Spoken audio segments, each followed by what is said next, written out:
Welcome back to the Renee Spencer Show. I am your friend and your host, Renee Spencer, and I'm so excited you guys are here with me today.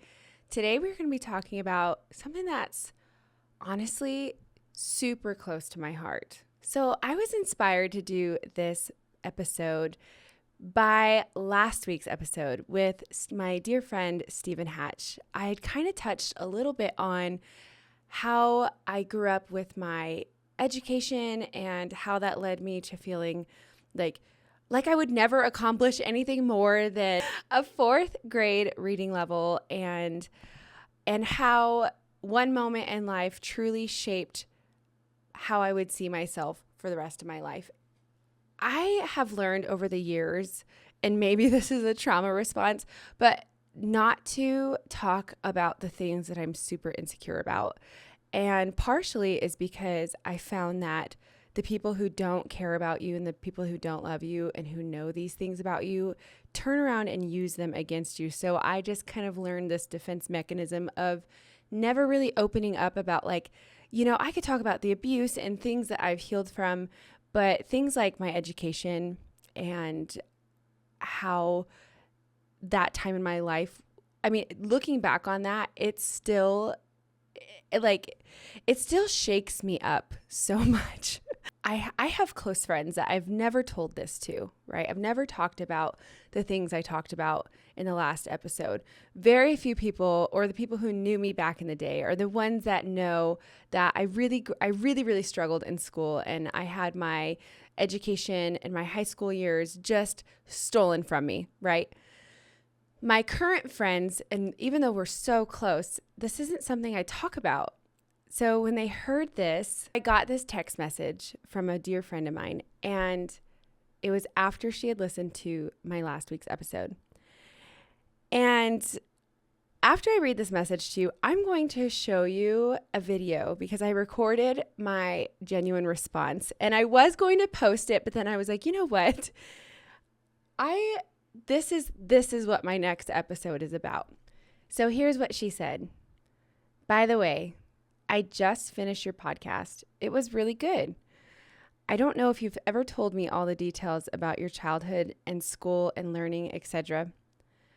I'm not just saying this, but I have always thought you have been one of the most intelligent people I've ever met. I'm legit in awe. I had no idea. I get intimidated by you sometimes and how smart your mind is. When I read this, it was, you know what? I'm just going to show you. Let's watch my response to when I read this. I don't ever cry on camera. And I had a friend text me today. I can't even breathe through my nose because I'm crying. Who just listened to my podcast episode.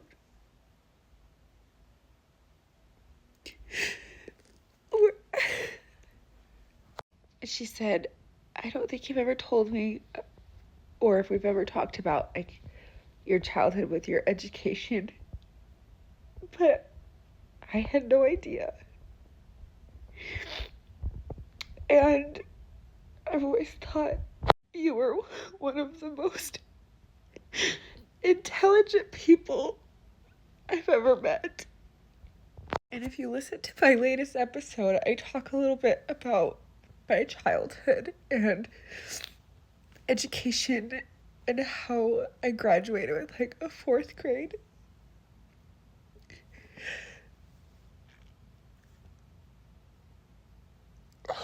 A fourth grade reading level.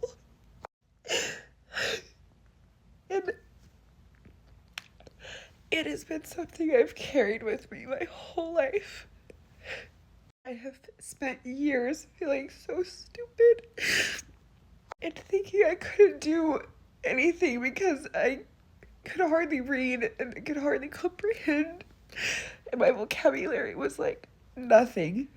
I talk about the turning moment for me in my latest podcast episode of where my mindset shifted, and I realized that I wasn't stupid, and I had to get out of my victim mentality of like what I was is all I'll ever be. And it's just crazy how other people can see you. And I don't know why this message hit me so hard tonight. Because I feel ridiculous right now that I'm crying this hard, but I wanted you guys to see the real raw pain that comes with healing and how you can truly wear what other people have done to you or said to you as if it is your identity, and it's not. And how other people see you and how God sees you and sees your potential is how you need to see yourself. And there's so much beauty in healing, and there's so much beauty in loving yourself. And for somebody to think that I'm intelligent just hit differently. So I just wanted to show you guys how pathetic I am looking tonight, because somebody might feel the same way about any aspect of their life, and I just wanted to show you, like, this is real. And this is why I started my podcast, because I would have never known that anybody thought I was intelligent. You're so much more than what anybody's ever said or done to you.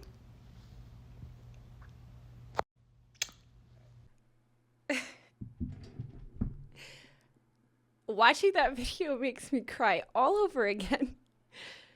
And I got to thinking, why haven't I talked about that with one of my very closest friends?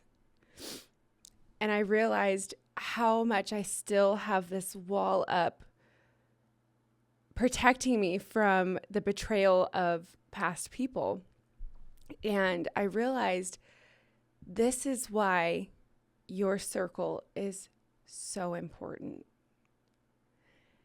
Because my past circle, who knew about, my schooling trauma and the abuse and the psychotic household that I grew up in, would use it against me and use it as jokes, and it made me create this wall of distrust for anybody. And it's like, okay, I'll trust you with like these little pieces of my heart, but you're not going to get the full thing. And I realized so much with this text message, and like in my reaction to it, about how much your circle matters, because my circle now thinks I'm intelligent. My circle now would never use my past to hurt me and my past trauma to hurt me. And it just inspired me to talk about and to tell you guys how it's okay to walk away from the people who make you feel like you're just not worth being treated right. It's okay to walk away from the people who abuse you. It's okay to walk away from the people when you leave their presence and you're just like, that doesn't feel good. I don't feel good. I feel like there was a lot of passive aggressive chokes, and I was kind of being torn down, and there was some comparison and some jealousy and the one-upping. Is like, that feels so icky, This is why it's so important to walk away from those people, because who you are around is who you become. And I have become a hard clam shell that is shut so tight, and I'm only going to give you pieces of me because I don't trust you with the rest of me. And this was just, I realized when I recorded this episode last week with my friend Steven, for like 2 days, it kind of took me out, and I couldn't really place why until I got this text message from my other friend. And I realized that it was because I felt so exposed, right? Like I just told the whole world something that I keep so close that I'm like, nobody, none of you effers will ever be able to use this against me. None of you will ever be able to call me stupid.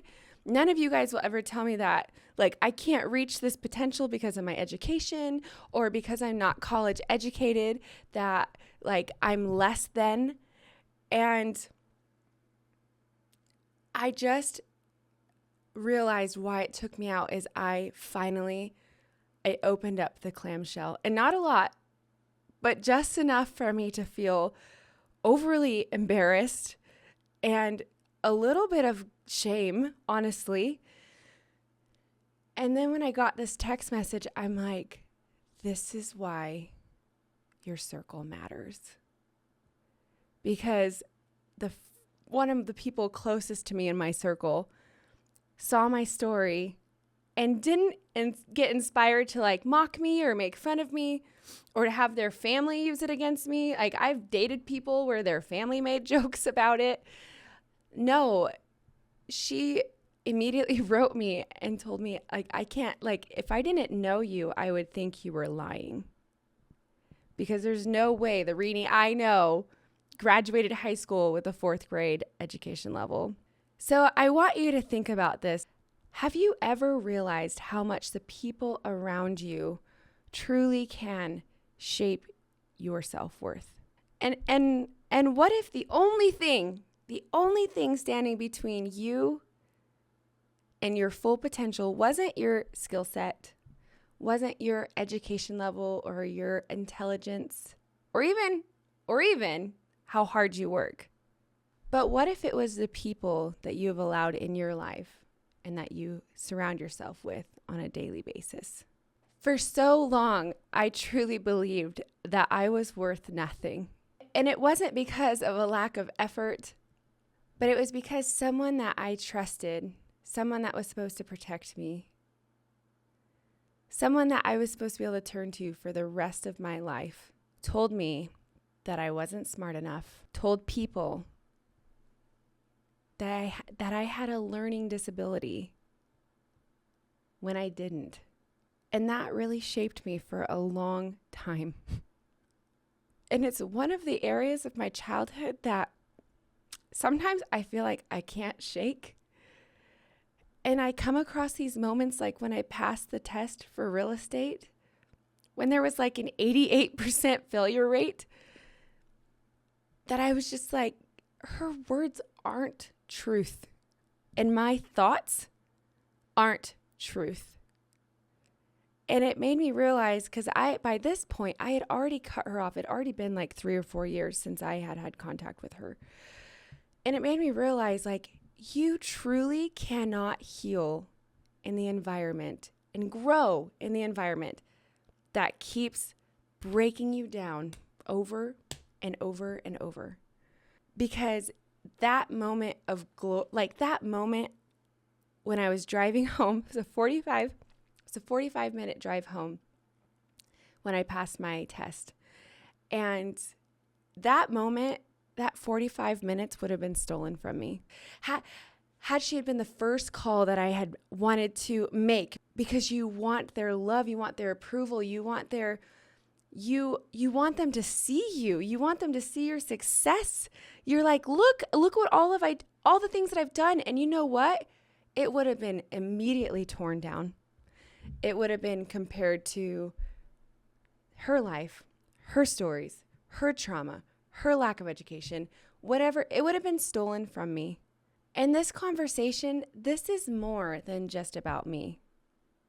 This is about you too.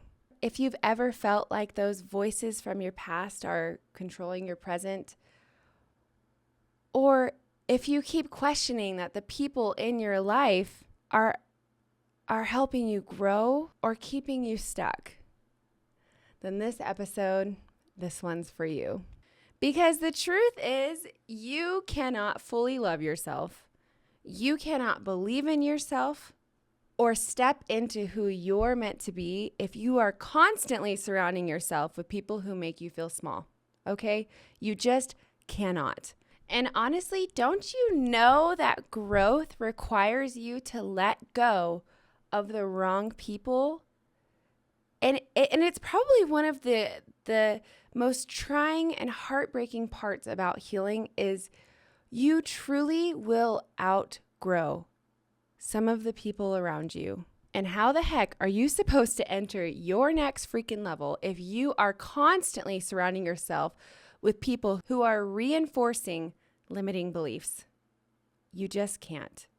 You might be thinking, how do I mean, sure, you can say they're going to question my growth, but how do I recognize these toxic people? Like, I want to grow, I want to succeed. How do I even identify these type of people that I need to cut ties with so I can reach my full potential? So I'm going to give you some steps. First of all, pay attention to how they make you feel. Let's say you have a lunch date, okay? And before that lunch date comes, you're hoping and praying, oh gosh, I just really hope they cancel today. And let's say they don't cancel today. So you go to the lunch date and you leave feeling drained. Your social battery, your energy depleted, okay? Do you feel super small and anxious after being around them? Or make you feel like you have to prove yourself or prove your worth? This is somebody that you need to at least set healthy boundaries with. Because healthy people, the person you want to surround yourself with, you're going to be empowered to go to that lunch date. You're going to feel uplifted and safe and inspired. You're going to feel when you walk away from that lunch that this person was encouraging your growth and celebrating your wins. They were full on so excited for you. Do you see the difference? Or you're going to walk away feeling like, oh my gosh, that was so, I need to like go hide in my closet in the dark to re-energize myself? Or are you going to leave feeling freaking empowered like, oh my gosh, the people around me, yeah, they got me, okay? They have me. And they are excited for me. Do you feel the difference? That's number one. Pay attention to how you feel. Number two, watch closely how they react to your success and to your growth. Toxic people will literally, you know what somebody told me when I got my real estate license? Okay, first example of a toxic person. I was super excited, okay? Cloud 9. Cloud 15 if there was one of those. And I told one of who I thought was going to be a close friend of mine. And you know what she told me? Wow, you're joining an oversaturated industry. Just want to let you know. There's not going to be a lot of success there for you because it's super oversaturated. Okay. Perfect example. Okay. Pay attention to how people react to your success. They will downplay and they will dismiss your accomplishments. I'm like, bitch, please. I just passed a test that 88% of the people don't pass. I'm on cloud 9 right now. So pay attention. Those type of people who want to make you feel small when you are gaining traction on success or have accomplished even the smallest thing, those are the people you want to set boundaries with or cut ties with. Also, they will make it about themselves. Oh yeah, I tried to do real estate one time, but there just wasn't anything in it for me. And, it was just super oversaturated and there's not enough business to go around. And when I had this happen one time and, there was this other time that I am I even talking about you? Like, I just told you I passed my real estate exam and I was terrified I would never pass this exam. So, why are we making this about the time you didn't pass? Why are we not saying congratulations, okay? Pay attention to how they react. They will downplay, dismiss, or make it about themselves. Super unhealthy, super toxic. Here's what a healthy person is going to do. They are going to genuinely celebrate you. And they are going to do this without feeling threatened. You do realize why these toxic people constantly dismiss and downplay your achievements. It's because they are threatened by your growth. Because back to what I said before, It's because it challenges their own comfort zone. You're doing what they are not willing to do, and that's uncomfortable. Get rid of them. Set healthy boundaries.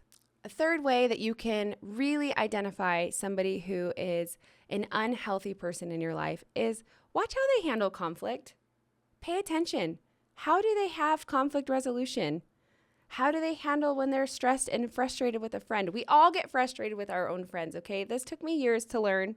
How a friend handles frustration and how they handle conflict with another friend is so telling.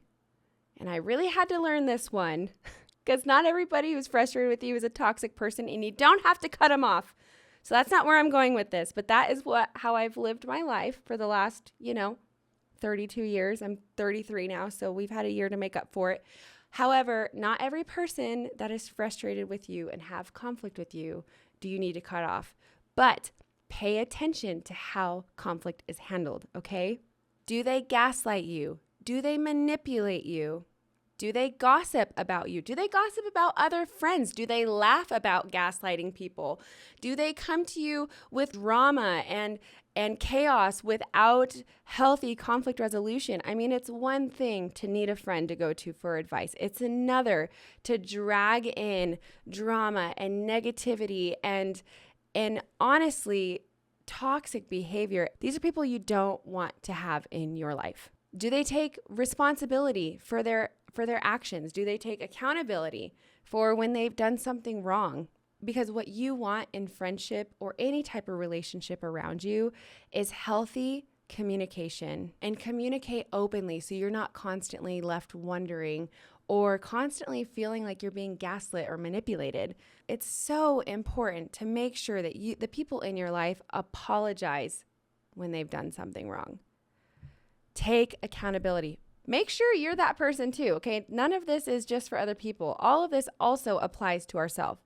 But accountability is one of the most important things in my perspective of any type of relationship around us, because we all hurt the people we love. We all say things, we all do things that we don't mean to do. And that's why intention over impact just doesn't matter, okay? So make sure they care about the impact. And make sure they respect your feelings. Do you see the two differences? You can have somebody who's going to gaslight, manipulate, flip the script, get defensive, or you can have somebody who takes accountability, opens up freely, communicates honestly, and respects your feelings. That's who you want in your life. Number 4, look at the energy they bring into your life. This one is huge for me because I would say I'm kind of a toxic positivity person. It's something I've had to work on. If you know anything about Enneagrams, I'm a high on the 7 chart. So negativity is repulsive to me to the point where I can almost be overly positive, and that can be toxic as well. And so I am very triggered by negativity, by negative people, by negative conversations about other people or about other people's success. When you're coming to me and you're like, oh, this person just did this and da-da-da-da-da. Oh my, I can't take it. And pay attention to the negative energy they bring into your life. Are they constantly complaining, bringing in drama? And do they criticize others more than they uplift them? I guess that's a great way just to summarize the entire energy part. Look at how they talk about other people. Do they criticize them more than they uplift other people? Because those are the people that I don't want in my life, and those are the people that are only going to hold you and I back, because those people have limiting beliefs and once again are triggered by other people's success because it challenges their own comfort zone. You'll never grow in that environment. Another area to look for is, how do they respect your boundaries? Let me give you an example of one of mine that in the wrong environment has been challenged, guilt-tripped, and all of the above, come up with like crazy scenarios. Is I'm not a drinker. It's not because of my religion. It's not because I have an addiction. It's not because I don't want to go out and have a good time. It's not because I want to have a game day and I'm trying to control everybody. Holy hell, the amount of scenarios that have come right into my lap of why I don't drink is insane to me. The wrong people, I should say, are blown away by me not drinking. Now that I live in Idaho, it's not so bad because I'm surrounded by majority of LDS people. And if you know the LDS, most of them do not drink. It has nothing to do with religion. And what I realized is it got so exhausting. Like I would have game days and these people would bring alcohol. And I would say, if you're going to come to my house for a game day, there is absolutely no alcohol. Okay. 0 alcohol. If you can't have a good time without alcohol at my house, you're not welcome here. So they would walk out to their car. And one day I was like, I'm just going to follow these people. They were chugging beers in their car. And I'm like, are you seriously drinking at my house when I just said no alcohol at my house? And then the story, well, we just figured you had an addiction and you couldn't see it. And so we were drinking it out. Excuse me. It's not. First of all, the reason why doesn't matter. The fact that you just brought alcohol to my house is what matters. So are they constantly questioning your boundaries? Do they push your limits? You know how many people have just drink one drink. Just drink one. And I'm not saying I've never drank, okay? Every once in a while in the right environment, I don't mind having a drink, but I am not a casual drinker. But the amount of people who will push you to that limit of being a casual drinker with them or make you feel guilty for saying no or less than for saying no, like you have some problem as to why you're saying no. And it's like, I saw a video one time and it was like, imagine if people question people who didn't like mayonnaise the same way they didn't like alcohol. Well, why don't you like mayonnaise? Do you have an addiction to mayonnaise? Do you have something wrong with mayonnaise? Do you not like the people who eat mayonnaise? Like so much, okay? Pay attention. This is like an extreme example because this is one of the examples I have personally gone through in my life, but pay attention to how people push your boundaries, push your limits, make you feel guilty for saying no. These are not the people you want to surround yourself with, okay? Just let them go, okay? Let them go. And next, observe how someone shows up for you. I had this hard lesson learned over the last 2 years because I was friends with what I thought was great friendship. And then I hit a low in my life. Literally the lowest of low. You know what? These friends, ghosted. They were there for the fun.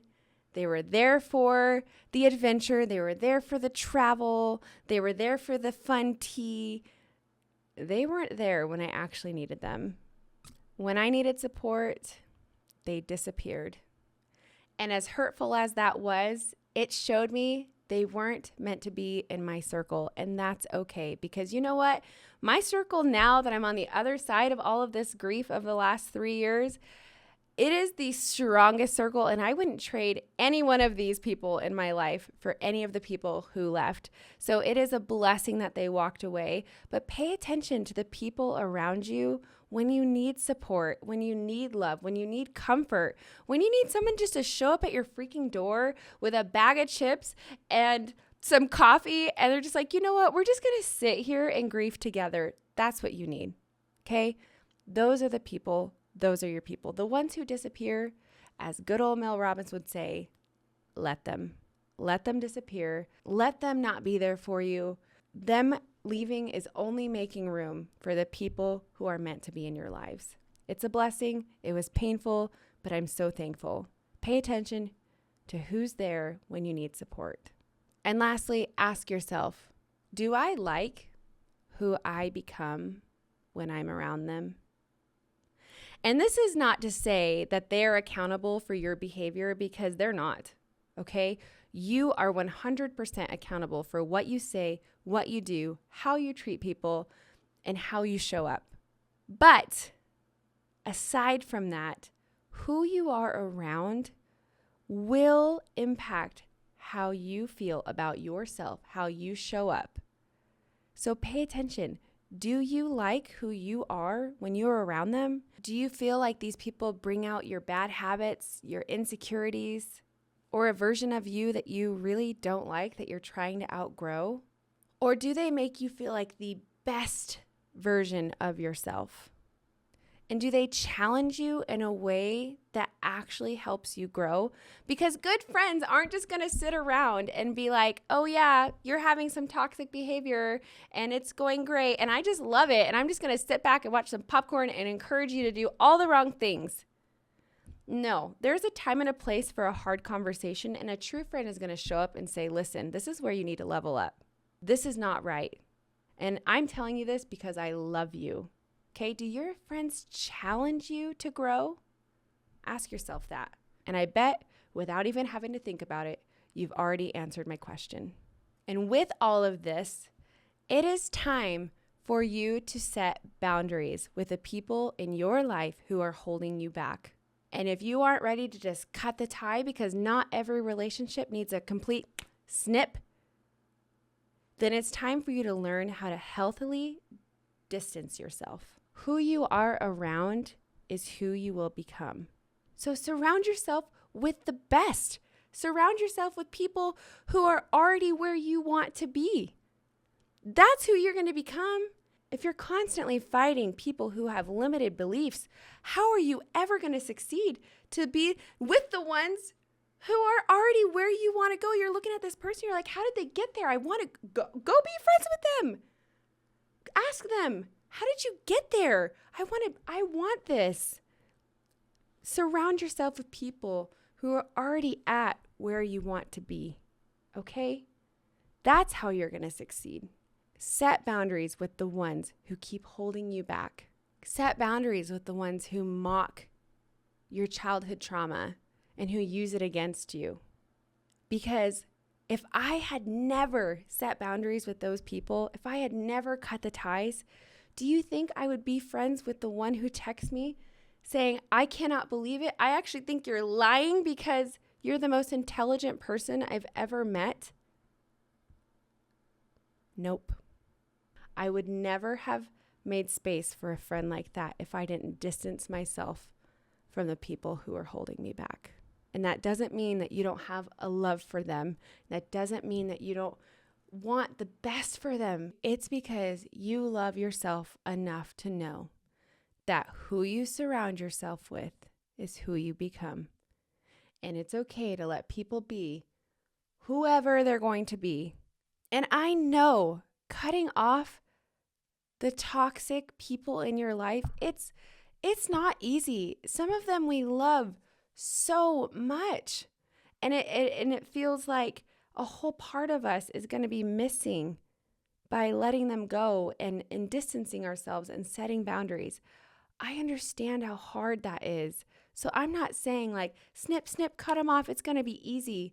But you at least need to start setting some healthy boundaries and distance if you ever want to reach the full potential and the full powerful self that you have the ability to become. I mean, I know this firsthand. When I had to cut off my mom, it wasn't the first thing I ever tried. I did the distance. I did the boundaries. I went years on and off talking to her. I let her back in. I gave her extra chances.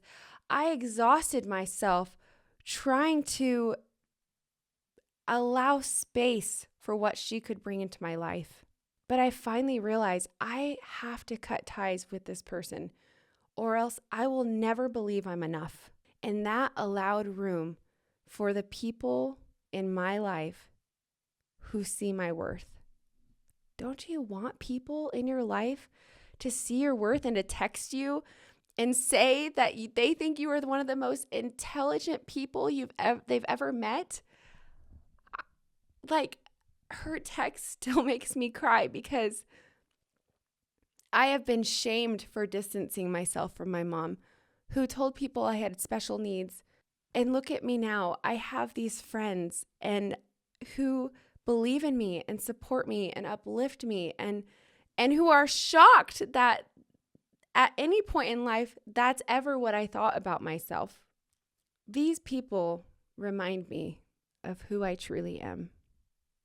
So we have a choice. Are we going to surround ourselves with the people who limit us, dismiss us, mock us, question our success, question our growth, make fun of us, make passive-aggressive jokes?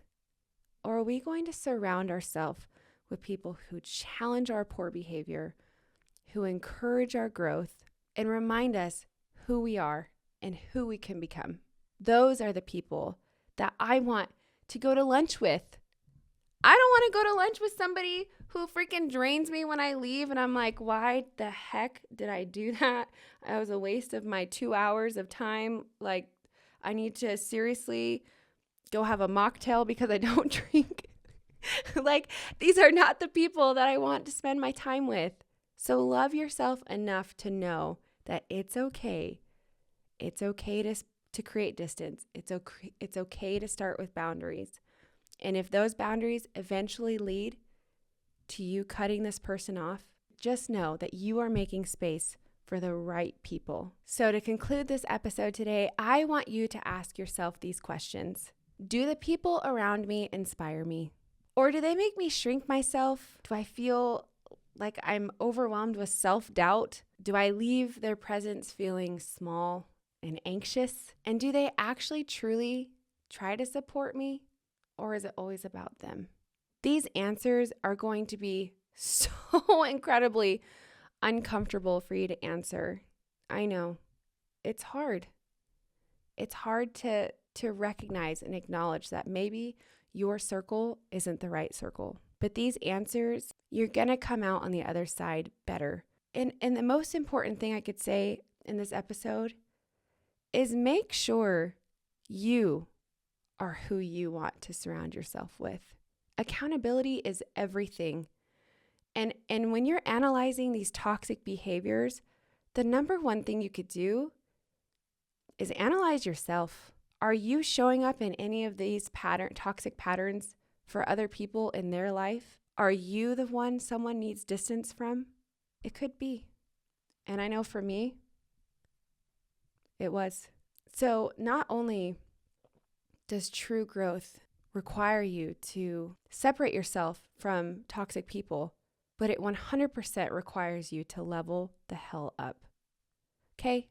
You cannot just say everybody else is around you is toxic around you without recognizing your own toxic behavior. So leave analyzing the people in your circle, but most importantly, leave this episode today analyzing yourself. Thank you so much for being here with me today. Thank you for letting me share my heart and these stories that I have kept bottled up and clammed up. Thank you for helping me grow and holding me accountable, because every episode is a massive learning curve for me. Like every episode I'm crying in the research, and I have learned so much. This is not just about you. This is 100% about me. And together we are growing, together we are learning, and together we are doing the work. And I am so excited that we're here. I'm so excited for my community, and I am so thankful for every single one of you who have been with me on all the walks of life. I mean, I've said it before. I was a broken child, and I was a raging teenager, and I was an angry 20-year-old, and in my 30s is my healing era. And there are some of you who have stuck around for all of it. There are some of you who just know me now, and there are some of you who are listening who are just trying to understand this new person that I have become and am becoming. And I'm so excited you're here too. Thank you so much. I love all of you guys. Just remember, your circle, it matters. Your worth is 100% not up for debate, and you have the power to rewrite your story. I am your friend and your host, Renee Spencer, and I will see you in the next episode. I love you guys.